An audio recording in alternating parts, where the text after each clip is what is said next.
So called ಒಳ್ಳೇದ್ ಬಯಸ್ತಿರೋ ಎಲ್ರಿಗೂ ಸ್ವಾಗತ. ನೀವ್ ಎಕ್ಸ್ಪೆಕ್ಟ್ ಮಾಡಿದ್ದೆ ಹೌಸ್ ವೈಫ್ ಸೀರೀಸ್, ಅದೇ ಮನೆ ಕೆಲಸ ವಿಡಿಯೋಸ್ಗೆ ಸುಸ್ವಾಗತ. ಇವತ್ ಸಿಂಪಲ್ ಫ್ಯಾಕ್ಟ್ ಅನ್ಸೋದೇನಂದ್ರೆ ಸಂಡೇ ಆಲ್ಮೋಸ್ಟ್ ಎಲ್ಲರಿಗೂ ರಜಾ, ಫುಲ್ ಮಜಾ ಮಜಾ ಡೇ. ಆದ್ರೆ ಈ ಹೌಸ್ ವೈಫ್ಸ್ಗಳಿಗಲ್ಲ, ವಾರವಿಡೀ ಕ್ಲೀನಿಂಗ್ ಮಾಡ್ಕೊಂಡ್ರು ಈ ಸಂಡೇ ಏನೋ ಸ್ಪೆಷಲ್ ಕ್ಲೀನಿಂಗ್ ಅಂತೂ ಇಟ್ಟೇ ಇಟ್ಟಿರ್ತಾರೆ.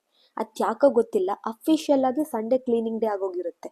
ಬಿಕಾಸ್ ಬೆಳಗ್ಗೆ ಬೆಳಗ್ಗೆ ಬ್ರೇಕ್ಫಾಸ್ಟ್ ಮಾಡಬೇಕು ಅನ್ನೋ ಪ್ರೆಷರ್ ಇರಲ್ಲ ಅಲ್ವಾ, ಅದಕ್ಕೆ ಅನ್ಸುತ್ತೆ. ನಾನಿಲ್ಲಿ ಕ್ಲೀನಿಂಗ್ ಅಂತೇನು ಮಾಡ್ತಿಲ್ಲ, ಆದ್ರೆ ಅದೇ ಎಕ್ಸೆಪ್ಷನಲ್ ಅಂತ ಇರೋ ಕೆಲಸನ ಮುಗಿಸ್ಕೊಂಡು ಇನ್ಸ್ಟೆಂಟ್ ಉಪ್ಪಿನಕಾಯಿನ ಮಾಡ್ಕೊತಾ ಇದ್ದೀನಿ. ಸುಮ್ಮನೆ ಉಪ್ಪು ಖಾರ ಮಾವಿನಕಾಯಿ ಸಾಕು, ಸೂಪರ್ ಫಾಸ್ಟ್ ಆಗಿ ರೆಡಿ ಆಗೋಗುತ್ತೆ. ಆರಾಮ್ಸೆ 2 ವೀಕ್ಸ್ ತನಕ ಫ್ರಿಜ್ಜಲ್ಲಿ ಸ್ಟೋರ್ ಮಾಡ್ಕೊಂಡು ಉಪಯೋಗಿಸ್ಕೋಬಹುದು. ಇನ್ನೇನು ಸಂಡೇ ಅಲ್ವಾ, ಬ್ರೇಕ್ಫಾಸ್ಟ್ ಪ್ಲಸ್ ಲಂಚ್ ಸೇರಿಸಿ ಬ್ರಂಚ್ ತಿನ್ನೋ ಸಮಯ. ಯೂನಿವರ್ಸಲ್ ಸಂಡೇ ಬ್ರೇಕ್ಫಾಸ್ಟ್ ಉಪ್ಪಿಟ್ಟಂತೂ ನಮ್ಮನೇಲಿ ಮಾಡೋದೇ ಇಲ್ಲ, ಯಾಕಂದ್ರೆ ನನಗೆ ಇಷ್ಟ ಇಲ್ಲ. ಹಾಗಾಗಿ ಸಿಂಪಲ್ ಆಗಿ ರೈಸ್ ಸಾಂಬಾರಲ್ಲಿ ಸಂಡೇ ಆಫ್ ಡೇನ ಮುಗಿಸ್ಕೊಂತಾ ಇದ್ದೀನಿ. ಸದ್ಯಕ್ಕೆ ಎಲ್ರಿಗೂ ಒಳ್ಳೇದಾಗ್ಲಿ.